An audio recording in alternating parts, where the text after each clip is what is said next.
Saludos, este vídeo que estoy grabando es la predicación que ya compartí el domingo pasado en la iglesia, así que si tú no estuviste en la iglesia, pues puedes escucharlo en este vídeo, pero te animo a que el próximo domingo puedas asistir, si puedes, evidentemente, y puedas estar en la iglesia y disfrutar no solamente de las predicaciones, sino también del tiempo de alabanza y comunión. Así que si no has estado, como digo, o si has estado y lo quieres volver a escuchar, pues esta grabación está hecha para que lo tengáis. Eh, yo decía en la iglesia, ¿no?, que normalmente nos podemos encontrar, y también en este caso que tú estás viendo el vídeo, es posible que tengas muchas ganas de escuchar un mensaje de Dios, o puede que a lo mejor tengas un poquito de ganas, o puede también que a lo mejor no te apetezca absolutamente nada, estés a punto de apagarlo, ¿no? Pero déjame decirte antes de nada que sea la situación que sea, una u otra de las tres que he mencionado, déjame explicarte por qué creo que es importante que escuches este mensaje. Este mensaje que, como venimos diciendo, está dentro de la serie de Más que un desierto, que ya hemos hablado en los capítulos anteriores, el 1 y el 2, y ahora quiero compartiros, como hice el domingo pasado, el capítulo 3 que habla acerca del hambre. Así que yo me voy a centrar en este concepto de lo que es el hambre. Cuando uno mira en el diccionario la definición sencilla, ¿no?, de lo que es hambre, la RAE, el Diccionario de la Lengua Española, pone tres acepciones básicas que dice es gana y necesidad de comer, escasez de alimentos básicos, y la tercera dice apetito, deseo ardiente de algo, ¿no? Deseo ardiente de algo. Entonces, inicialmente deciros también que el hecho de no tener hambre no solamente es un dato, sino que nos está dando una información de que tenemos un problema a nivel físico, ¿verdad? Hablo del hambre físico, inicialmente tenemos un problema. No hablo de un hambre de un día ni de dos, sino algo que sea, digamos, crónico, que está instaurado. Todos sabemos que esto es algo que no se puede mantener, porque necesitamos comer. El hambre nos lleva, es un impulso, es como un mecanismo de defensa que Dios, que nos ha creado, lo pone para que no nos olvidemos de que tenemos que comer. Por supuesto que hay gente que muere de hambre, no porque no se acuerde, sino porque no tiene. Pero seguramente la mayoría de los que estáis escuchando, que tenemos el privilegio de tener incluso un vídeo, tener un smartphone o vivir en una parte del mundo, ¿no?, más desarrollado, tenemos otros problemas, ¿no? No tanto el extremo de no poder comer nada, ¿no? Entonces, como decían, el no tener hambre no solo es un dato, sino es también algo que nos debe alertar, porque está poniendo en peligro lo que es un principio básico de nuestra vida, ¿no? Que necesitamos beber y necesitamos comer, independientemente de lo que pensemos, de lo que nos parezca, de lo que nos guste o no nos guste, ¿no? Uno puede pensar, bueno, es que Dios me ha creado con una necesidad de tener hambre y sed, pero bueno, yo como no soy creyente o como no creo, pues me da igual, no ese es el planteamiento, porque hay que diferenciar lo que son ideas de lo que son cosas que te benefician, que son fundamentales. Y ahí podríamos entrar en otro tema, pero no voy a entrar ahí, ¿no? Me voy a centrar más bien en el hambre, ¿no? Y concretamente en este capítulo del hambre yo he cogido 2 puntos, y solamente 2. Y el primero de ellos es el poder del hambre, le he querido llamar, ¿no? Y déjame que te cuente una anécdota, ¿no?, que tiene que ver con esto, ¿no?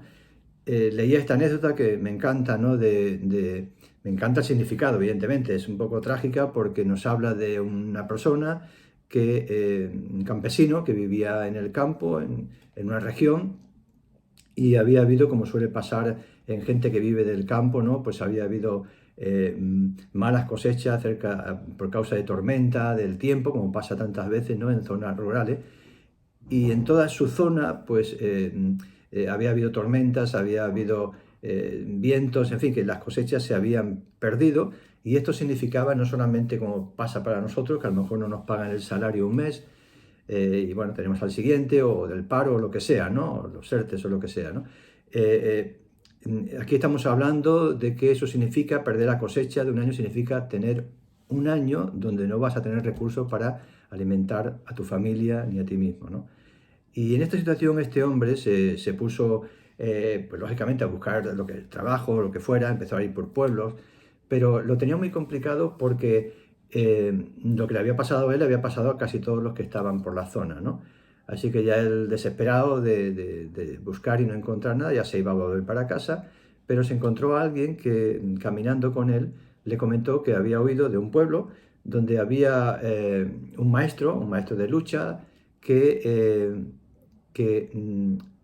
a toda persona que quisiera retarle, ¿no? Que quisiera luchar con él y le pudiera vencer, le daba una bolsa con monedas de oro, ¿no?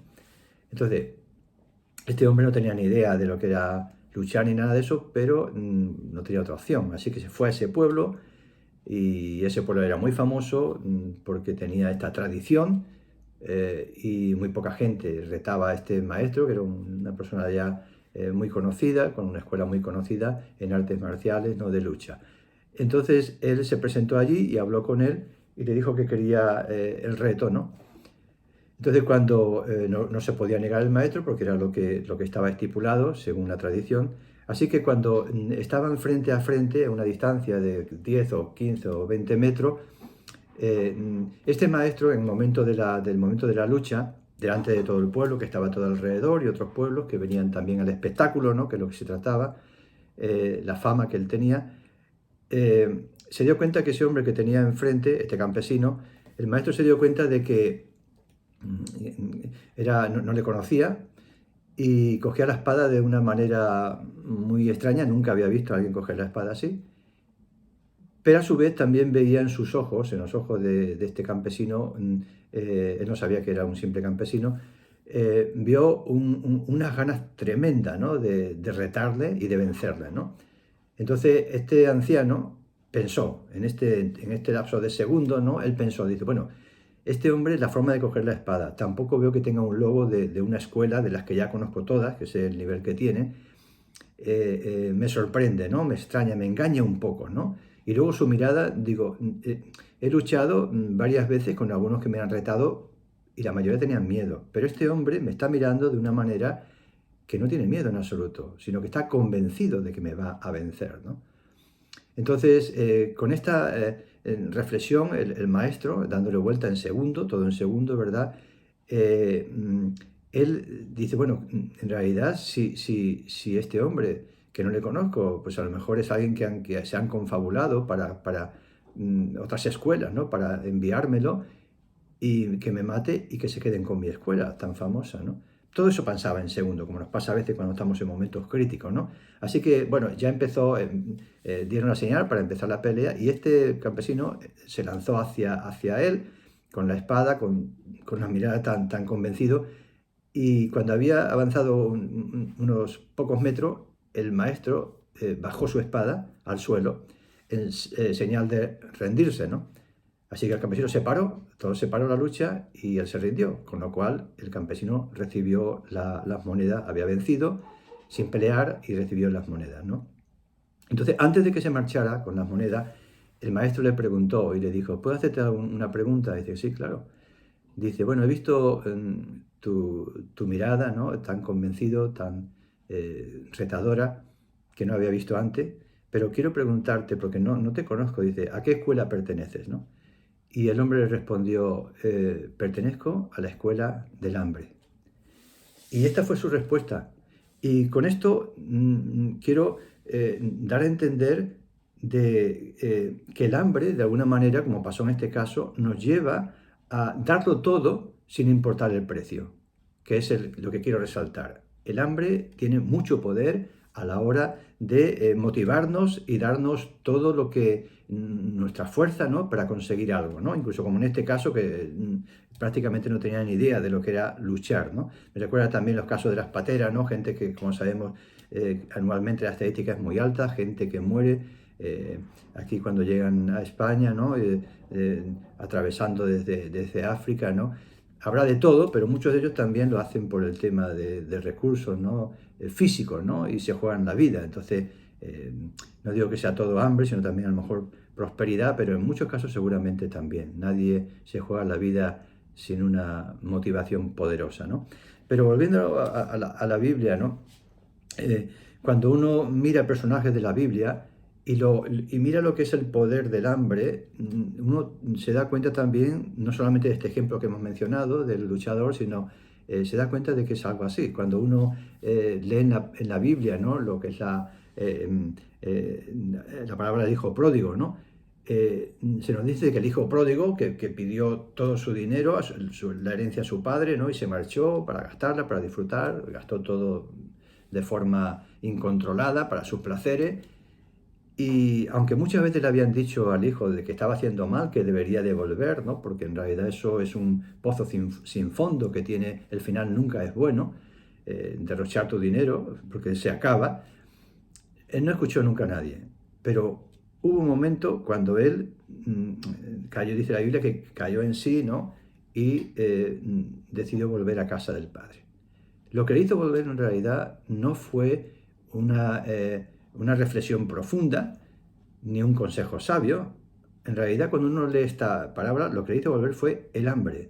Él se quedó sin nada. Y dice que comía la comida de los cerdos. Imaginaros que cómo estaría de hambre para hacer eso, ¿no? Entonces él pensó y dijo, bueno, en la casa de mi padre ahí tengo de todo, ¿no? ¿Qué hago yo aquí con los cerdos, ¿no? Entonces, lo que hizo volver al hijo pródigo, a su padre, que simboliza una analogía volver a Dios, ¿no? De gente que piensa que con sus recursos puede alejarse de Dios o pensar que su vida la puede vivir eternamente, ¿verdad? Sin contar que un día tiene que dar cuenta a Dios, pues simboliza esto. Y este hombre volvió, pero volvió por esta causa, ¿no? Eh, a veces nos pasa también a nosotros, ¿no? ¿Cuántos de nosotros vamos a Dios cuando tenemos un problema o algo mal, ¿no? Eso es bastante común. ¿Por qué? Porque hay un poder del temor de qué va a pasar, del hambre, de lo que sea, ¿no? Cada uno son situaciones distintas y diferentes, ¿no? Que nos lleva a dar importancia a algo que antes no le dábamos porque tenemos muchas cosas para entretenernos, ¿no? También en otro ámbito, el poder del hambre. Hace poco veíamos también a Rafa Nadal, tenista, no sé si os gusta el tenis, pero a mi esposa y a mí, sobre todo a ella, le gusta mucho el tenis. Y Rafa Nadal ganó este último Grand Slam en Open de Australia. Fue su 21 Grand Slam, que se pone el primero en el ranking de Grand Slam ganado, ¿no? En masculino, en femenino es otra historia. Y es interesante cuando uno ve este partido, yo lo pude ver, ¿no? Pues él iba perdiendo ya 2 sets, prácticamente tenía muy poca posibilidad, como Zverev, ¿no? Era la final. Y es interesante como yendo 2 sets perdido, y además él tampoco venía con el objetivo porque estaba dudando si apuntarse o no, porque tenía lesiones y todo esto, pero llegó hasta el final. Y aún así, estando en ese punto, perdía 2, que solo le quedaba uno más de ganar al contrario, él dio una muestra de algo que sorprendió a todos, ¿no? Yo recuerdo el comentarista, que es Alex Correia, ¿no? Que es también un jugador de tenis, ¿no? Que ahora es comentarista, muy bueno también en esa faceta, ¿no? Tuve la oportunidad también de verle en una tienda aquí en Barcelona y a través de mi esposa que ya le preguntó, pues de estar charlando con él. Y es una persona que es un profesional. Y él estaba retransmitiendo en televisión este torneo, ¿no? Y me llamó la atención, ¿no? Que ya cuando en este tercer remonta Rafa Nadal de forma sorprendente, en el tercero, ¿no? Remonta y remonta no solamente ese, el otro y el otro, sino que al final le gana, como sabéis. Es interesante que ya cuando al final, recuerdo que este hombre que estaba en Eurosport estaba comentando por televisión, prácticamente se pone a llorar y no podía ni hablar, ¿no? Y yo recojo unas palabras que él dijo, ¿no? En ese momento, que lo tengo por aquí, hablaba acerca él decía, a ver si lo tengo por aquí apuntado, él decía algo así: pensé que lo había visto todo en el mundo del tenis, ¿no? Decía Alex Correia, pero nos has vuelto a demostrar que estábamos equivocados. O sea, quiere decir que él ya, viendo y tantos años, no, le veía imposible de que él pudiera remontar aquello. Pero él dice estas palabras y se queda impactado, se queda sorprendido, y todos también, a nivel mundial ya sabéis también el reconocimiento que recibió Rafa Nadal, ¿no? Entonces, esto nos lleva también a pensar que él es un hombre Rafa Nadal, que tiene hambre, sobre todo cuando lo dice, hambre de superar, de superación. Y ese hambre fue el que le llevó a esto. No es que su técnica fuera más depurada que el otro, ni mucho menos, sino es el hambre que él tenía, ¿no?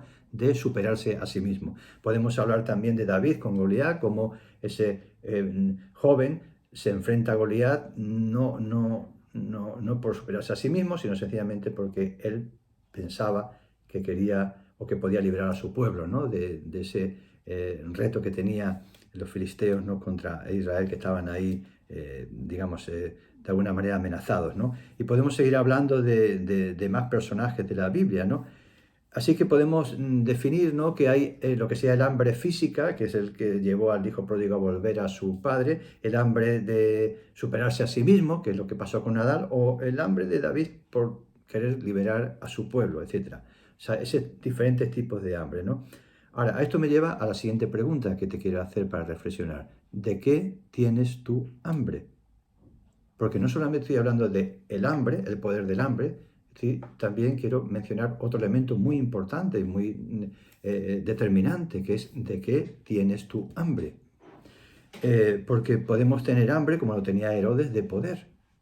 Herodes tenía hambre de poder y es por eso que quería ver a Jesús.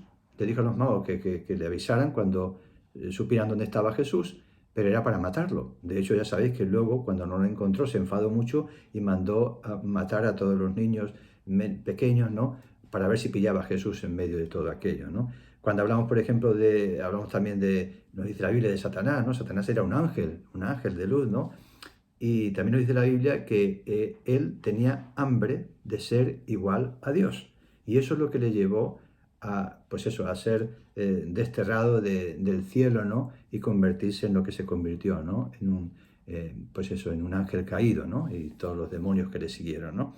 Entonces, tenía hambre, él tenía hambre, pero hambre de ser igual a Dios. No de Dios, sino de ser igual a Dios. Y podemos hablar también en Hechos capítulo 8, se nos habla de un tal Simón, el mago, que también este Simón el mago dice en Hechos de los Apóstoles capítulo 8, se nos dice que él con sus artes de magia engañaba a la gente y vivía de eso, engañando a la gente. Cuando él vio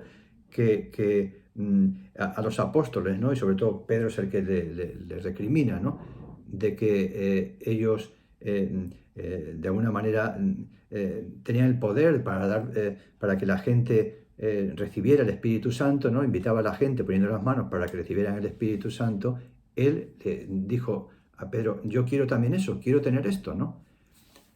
Le ofreció dinero para esto, ¿no? Entonces vemos aquí un hombre que tiene hambre también de ese poder de Dios, pero tiene hambre, que incluso está dispuesto a pagar dinero, mucho dinero, pero la motivación de ese hambre es que él tenía ambición de poder usar a Dios, usar el poder de Dios. Y aquí podemos meter también a personas que tienen hambre de Dios, pero hambre de Dios para manipular a la gente, hambre de Dios para reconocimiento, ¿verdad? Y aquí podemos llegar a ese punto, ¿no? De qué tienes hambre, porque el hecho de ser cristiano y tener hambre no significa que ya esté hecho todo. Yo puedo tener hambre de Dios, ¿verdad? Pero tengo que saber con qué intención tengo yo ese hambre o ese deseo, ¿no? Y hay textos que lo tenemos allí en Juan capítulo 6, cuando Jesús, por ejemplo, alimentó a 5.000 personas, ¿no? Ese milagro fantástico que hizo con los panes y los peces, y lo tienes en Juan capítulo 6, en ese capítulo, pero vemos que un poquito más adelante, dentro de ese mismo capítulo, si lo lees del 22 en adelante, versículo 22, se nos dice que la gente después de aquello, pues claro, quedó tan satisfecha y tan de saber que hay alguien que les puede proveer, que seguían buscando a Jesús. Pero Jesús se apartó de ello. No es un líder normal, lo he dicho muchas veces. Lo que a mí me impacta de Jesús es que no es un líder normal. Los líderes normales políticos y religiosos lo que buscan es también tener seguidores, audiencia. Y Jesús tenía una oportunidad buenísima ahí de mantener esa audiencia y además multiplicarla de todas partes del mundo que vinieran, ¿no? Pero dice que se apartó.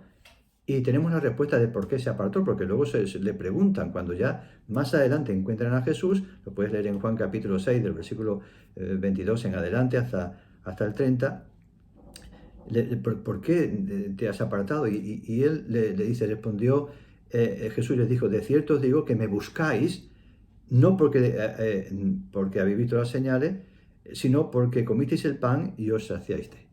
En otras palabras, me estáis buscando porque habéis encontrado a alguien que os da de comer, que sin hacer ningún esfuerzo, y que simplemente soy para vosotros alguien que provee comida, que está muy interesante, pero yo no he venido para eso. Y él le dice el versículo 27, trabajad no por la comida que perece, sino por la comida que a vida eterna permanece, la cual el Hijo del Hombre os dará, porque a este señaló Dios el Padre. Entonces, él está diciendo que se equivocan de hambre. Estos seguidores, supuestamente cristianos, ¿no? Seguidores iniciales, tenían hambre de estar con Jesús, pero era simplemente para un beneficio de Jesús. Para las señales también, porque si sigues leyendo en Juan capítulo 6, versículo 30, ellos le dicen, bueno, ¿qué señal nos haces tú?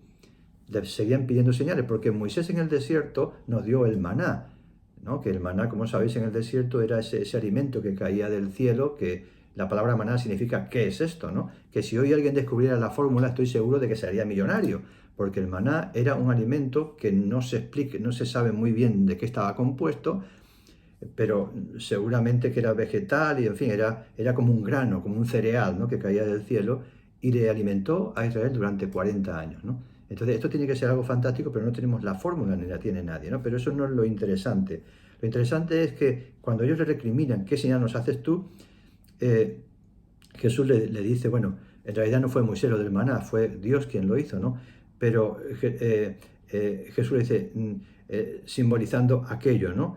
Dice, este pan es un pan que os alimenta a vosotros, ¿no? Físicamente, pero Jesús le dice, yo soy el pan de vida, el que a mí viene nunca tendrá hambre, el que cree en mí no tendrá sed jamás. Jesús está hablando de otro tipo de pan, él dice que él es el pan de vida. Y el pan de vida no está hablando en el pan físico, está hablando de ese pan que nos alimenta, ese pan que sacia nuestra hambre y ese pan que realmente hace que nuestro espíritu esté vivo y sea fuerte, ¿no? Eh, eh, Recordar también ese pasaje, ¿no? Cuando esa mujer que está en el pozo de Jacob, ¿no? Jesús le dice estas palabras, lo podéis leer allí, ¿no? Dice, Jesús le dice a esta mujer, el que bebe del agua de este pozo volverá a tener sed. Pero el que bebe del agua que yo le daré, ese agua viva, el agua espiritual, no tendrá sed jamás, ¿no? Y eso es la diferencia, ¿no? Tener hambre es un factor importante, es muy poderoso, pero la pregunta que te quiero dejar primera es, ¿de qué tienes hambre? Porque no se trata como cristiano de tener hambre de cualquier cosa, sino de qué tienes hambre, ¿no? Y el segundo punto que quiero subrayar, que ya me centro en este punto, ¿no? Es de un combustible muy potente, ¿no? Ahora llamo como combustible potente para la vida cristiana del creyente, ¿no? Y es tener ahora hambre de Dios, en ese sentido, hambre de Dios. Es como un coche, ¿no? Que cuando, no sé si te ha pasado alguna vez, me ha pasado un par de veces en tantos años que como conductor, que si el coche tiene todas sus piezas y va muy bien, pero si no tiene gasolina, ese coche, la única forma de que ande es empujándole. Y eso me ha pasado alguna vez, tener que empujar y, con más personas. Y, eh, y eso es lo que pasa a veces espiritualmente. Podemos ser cristianos que tenemos mucho conocimiento, tenemos todas las piezas, tenemos la Biblia, tenemos la iglesia, tenemos todo, pero si no tenemos hambre de Dios, que es el combustible, que es la gasolina que nos va a empujar, en realidad, claro que vamos a movernos como religiosos, o vamos a movernos como creyentes, con nuestros ritos, con nuestras historias, pero es como empujar una vida espiritual muy pesada, que tienes que ir empujando, cuestas arriba, que no puedes cuestas arriba. Pero cuando una persona decide echar gasolina al coche, no tienes que hacer nada, simplemente acelerador, embrague, marchas y poco más, y tú subes, bajas y vas donde tú quieras, ¿no? A veces en la vida espiritual es así. El ser creyente pero no tener hambre de Dios, de su presencia, de Él, al final es como vivir una vida de cristiano, ¿no? Donde es a veces muy pesada, muy monótona y mucha gente abandona, ¿no? Y déjame decirte, ¿no? Que el hambre de Dios auténtica, ahora me centro en el hambre de Dios, no para, como Herodes, para beneficio de poder o para el Simón el Mago, para beneficiarse, que lo hay tanto sacerdotes y pastores que incluso hay que decirlo, hacen negocio, eso hay que decirlo, porque en tiempo de Pablo ya pasaba, ¿no? Hacen negocio con las cosas de Dios. No hablo de esto. Eso tendrán, digamos, un juicio, yo no soy juez, pero la Biblia dice que, lógicamente, una cosa es que tú juegues con, no sé, cosas que sean de poca valor, que también Dios no lo aprueba, pero que tú juegues con el corazón de las personas, que tú hagas tropezar, como decía Jesús a los fariseos, ¿verdad? Hay de vosotros, ¿no? Que hacéis tropezar, ¿no? Que ni entráis ni dejáis entrar a aquellos que quieren entrar. Eso es algo muy duro que Dios un día, porque estamos hablando de personas que tienen conocimiento y aun teniendo conocimiento, ¿verdad? Pues ellos hacen mal uso. Eso es mucho peor que no conocer nada, ¿no? Entonces, esa hambre de Dios, si es auténtica, nos va a llevar a ¿qué nos lleva? Nos lleva a sentir el amor de Dios. El amor de Dios es algo inexplicable, no se puede explicar, igual que una persona que ama a una mujer o que siente lo que es ese flechazo que tantas veces tan romántico se dice, ¿no? Eh, no se puede explicar, simplemente lo sientes, porque hay un amor que es casi ciego, ¿no? Entonces, cuando tú sientes el amor de Dios auténtico, auténtico, a solas con Dios, que no es por la fama que tiene ni por lo que has conseguido, es un amor auténtico, es un combustible muy poderoso, ¿no? Y es por esto que el hambre de Dios es necesario, porque es un combustible para nuestras vidas. Y déjame también recordarte un texto de la Biblia en el Antiguo Testamento que yo le he llamado el texto, perdón, el texto no, el test de la maternidad, ¿no? Y ese pasaje en Primera de Reyes, capítulo 3, versículo 17 en adelante, que seguramente has oído hablar de él, y que nos habla, te lo resumo, tú lo puedes leer en casa, Primera de Reyes, capítulo 3, versículo 16 en adelante, y nos habla acerca de que Salomón, cuando empezó su reinado, recordar que Salomón le pidió a Dios no dinero, no joyas, le pidió sabiduría para gobernar. Y eso le agradó a Dios, así que le dio una sabiduría extraordinaria, ¿no? Entonces, uno de los problemas que se le presentó a Salomón como juez, ¿verdad? Es un caso que lo refleja la Biblia, se presentarían cientos y cientos a lo largo de su reinado tan grande, 40 años, pero este caso nos habla de la complejidad, ¿no? Que a veces puede tener un problema. Y eran dos mujeres que dice la Biblia que eran prostitutas, vivían en una misma casa y en una misma habitación con sus camas aparte, y había tenido un hijo, una de ellas, y a los 3 días la otra dio también a luz. Y nos cuenta que una de ellas, tal vez durmiendo, impidió la respiración de su bebé y murió. Entonces la otra, cuando se dio cuenta que su bebé había muerto, era de noche, lo que hizo fue cambiárselo a la otra. Le quitó a la otra su bebé y puso el suyo. Evidentemente, la otra enfadada, pues fueron a reclamar lo que había hecho, que su hijo auténtico era el vivo, y la otra decía que no, que el mío también era el vivo, en fin. Y van a Salomón y le presentan este caso. Evidentemente es un problema, ¿por qué? Primero, porque no hay cámaras para saber de quién era el hijo, ni la fisonomía tan pequeñito que tampoco define, y tampoco hay lo que por eso he llamado test de maternidad, un test de maternidad o de paternidad que ahora se sabría fácilmente, ¿no? Con análisis de ADN y todo esto, quién de las dos es la madre, pero en aquella época no existía nada de esto. Entonces, ¿qué es lo que sucedió? Y conocéis la historia. La sabiduría de Salomón le llevó a algo que fue impactante en aquella época, ¿no? Y es que mandó a uno de los soldados que tenía que cogiera al niño, que estaba vivo, el otro por supuesto no estaba allí porque había muerto, al niño vivo, y lo partiera por la mitad y que le diera la mitad a cada uno. Entonces, inmediatamente que Salomón dijo esto, iba a coger la espada, ya el soldado iba a coger al niño, pero inmediatamente que dijo esto, una de las mujeres dijo, no, no, no, no, no, no, no, no, no, prefiero que se lo deis a ella, no que matéis al niño, prefiero que se lo deis a ella, ¿no? Y es interesante que no sé si era tan consciente Salomón, pero él hizo allí lo que yo llamo el test de maternidad. Y no tiene que ver con el ADN. Tal vez más fiable que el propio ADN, diría yo, ¿no? Porque en ese momento lo que salió a la luz es que realmente la auténtica madre, el poder de amar a su hijo fue tan fuerte que prefirió que lo tuviera la otra antes que le matara. Y eso es el poder del amor.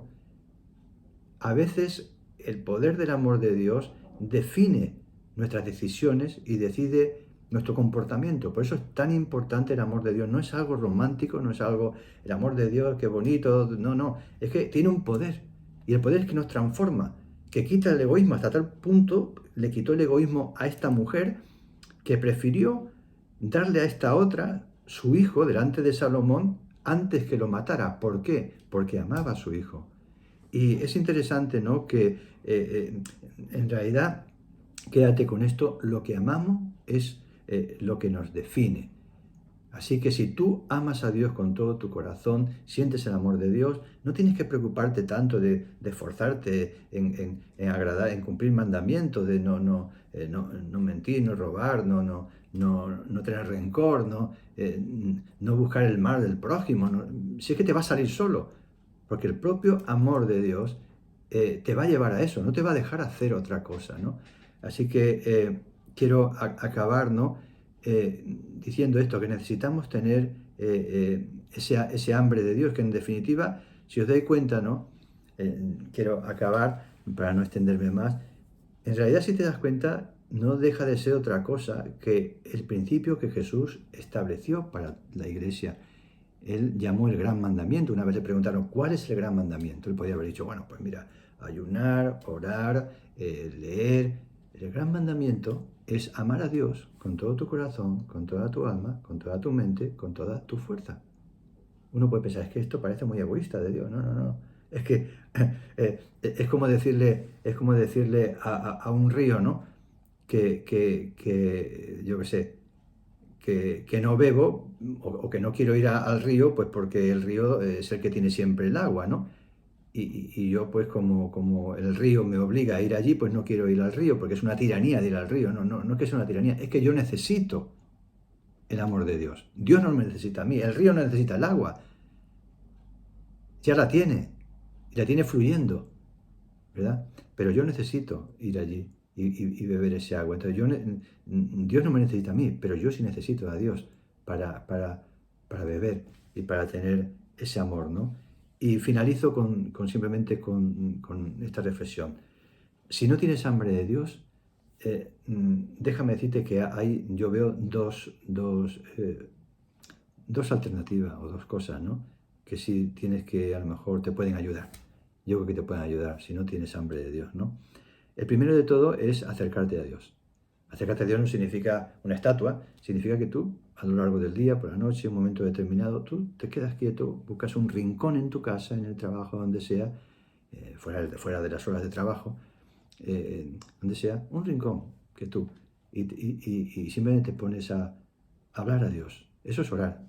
Orar es hablar con Dios. No es decirle 40.000 cosas aprendidas, sino es hablar, como hablas con cualquiera, con alguien de confianza, hablar con él y hacerlo de forma sistemática y también guardar silencio, meditar. No tienes que estar 4 horas, ni 5 horas, ni a lo mejor media hora, o sí, eso ya depende de cada uno, pero simplemente ten la constancia de dedicar un tiempo a estar a solas con Dios, darle las gracias. Y ya verás como, sin darte cuenta, ese acercamiento a Dios va a crear en ti un amor y una presencia que te va a hacer tener hambre de Dios, ¿no? Entonces, se ha caído esto un poquito, ¿no? Espera que lo ponga. Eso quiere decir que ya tengo que acabar. y el segundo punto es no solamente acercarte a Dios, sino el segundo punto es mira qué estás comiendo. Porque si estás comiendo otra cosa que está ocupando el lugar de Dios, lo que va a hacer es que te va a quitar el hambre. Y a lo mejor no tienes hambre por eso de Dios, porque hay cosas que te están quitando el hambre. Y pongo un ejemplo muy sencillo, ¿no? Cuando todos los que hemos sido padres, ¿no? O somos padres todavía, aunque también abuelos, sabemos que una de las cosas que hacemos, y no porque seamos tiranos, es cuando nuestros hijos de pequeñitos no tienen ganas de comer, pues lo que hacemos es que intentamos de alguna manera forzar a que coman, porque ellos no son conscientes de ello, ¿no? Y otra cosa que hacemos es que intentamos dosificar la golosina. Un niño, antes de comer, ¿no? Horas antes de comer, le encantaría pues comer un montón de dulces y de caramelos y de todo esto. ¿Y qué hacemos los padres? Le decimos, no, Las chucherías o lo que sea, que está muy bien, ¿no? O como le llames tú, o estas cosas, o aperitivos, o lo que tú seas, tenemos que dosificarlo, porque si esto lo tomamos antes de comer, al final lo que sucede es que se nos quita la gana de comer, ¿no? Entonces, puede ser que en tu vida haya también algo de esto, que no tienes hambre, hablo de forma regulada, de forma regular, no un día ni dos, no pasa nada que un día no tengamos hambre ni dos, pero sí de forma continua, ¿no? Piensa también si a lo mejor hay algo que está ocupando esos aperitivos, esas chucherías, ¿verdad? Chuchería, déjeme con todo respeto, ¿no? A lo mejor hay cosas que tú estás sustituyendo el tiempo de dedicárselo a Dios, ¿no? Por eso yo siempre digo, si puedes, ves a la iglesia, porque en la iglesia no es que sea algo mágico, es el hecho de que nos congregamos, de que escuchamos la palabra y de alguna manera estamos bebiendo de algo que nos puede animar, ¿no? Entonces, yo quiero dejarte con este ejemplo de uno es acercarte a Dios para, no sé, mirar, si tú hasta ahora no estás en un momento que no tienes hambre, acércate a Dios de esta manera que te comentaba. Y la otra, como te digo, es mira a ver qué está ocupando ese lugar que a lo mejor le corresponde a Dios, ¿no? Y en el pasaje del camino de Maús, que había dos discípulos que venían muy desanimados, tienes allí también el Evangelio de Lucas, capítulo 24, dos discípulos muy desanimados, tristes, ¿no? Que a lo mejor te puede pasar a ti, soy cristiano, pero estoy triste, muy desanimado, por lo que sea, ¿no? Estos dos venían así, de Jerusalén a Maús, que era el pueblo, ya tirando la toalla, ¿no? Como creyentes, y de pronto dice la Biblia que se acercó Jesús a ellos, se acercó Jesús a ellos. Y ellos no le conocieron, le vieron como un hombre más y le empezaron a contar sus historias. Pues mira, estamos tristes por esto, porque al que creíamos que nos iba a salvar ha muerto y ahora no tenemos nada, todo se ha ido abajo, ¿no? Y dice la Biblia que Jesús le empezó a abrir las escrituras y le empezó a decir que eso que ha sucedido estaba escrito. Solo tiene que leer las escrituras y que entendieran que está escrito. Hay más de 300 profecías de Jesús en el Antiguo Testamento que está escrito que Él tenía que morir y resucitar, que tenía que hacerlo para la salvación. Entonces, Él le siguió hablando de lo que decían las Escrituras y de pronto llegó un momento, bueno, lo puedes leer tranquilamente en casa, que ya voy al final de todo, y cuando Jesús se aparta de ellos ya, que les deja, después de comer y todo esto, ellos dicen, hacen ese comentario, ¿no te diste cuenta que mientras Él nos abría las Escrituras y nos leía, ardía nuestro corazón? Y esto es lo que yo te quiero decir. Acércate a Dios, como se acercaron, ellos fue Jesús que se acercó. Y lo segundo, no solamente te quedes con lo que tú estás viviendo, con lo que estás viendo, que puede ser el último, el caos, puede ser algo que nos deprime, generalmente nos deprime la circunstancia que vivimos cada uno, ¿no? Sino abre la Biblia, ¿no? Y deja que Dios te pueda hablar a ti, ¿no? Al corazón. Y es posible, ¿no?, que pase como en este camino de Maús, que una vez que Jesús les abrió las escrituras, empezó a hablar, dice que ellos tomaron ánimo y volvieron a Jerusalén, volvieron a retomar. Así que yo te animo, si estás un poco desanimado, ten a solas un tiempo de meditación con Dios, diario si puedes, y abre la Biblia, poquito, no tienes que leerte la Biblia antes, sino un poquito, lees la Biblia y ya verás, ¿no?, cómo ese deseo de buscar a Dios va a cambiar tu situación espiritual principalmente. Así que recibe un abrazo y espero verte el próximo domingo, ¿verdad? Que si no ha sido este pasado, pues que pueda ser este domingo. Un fuerte abrazo, Dios te bendiga.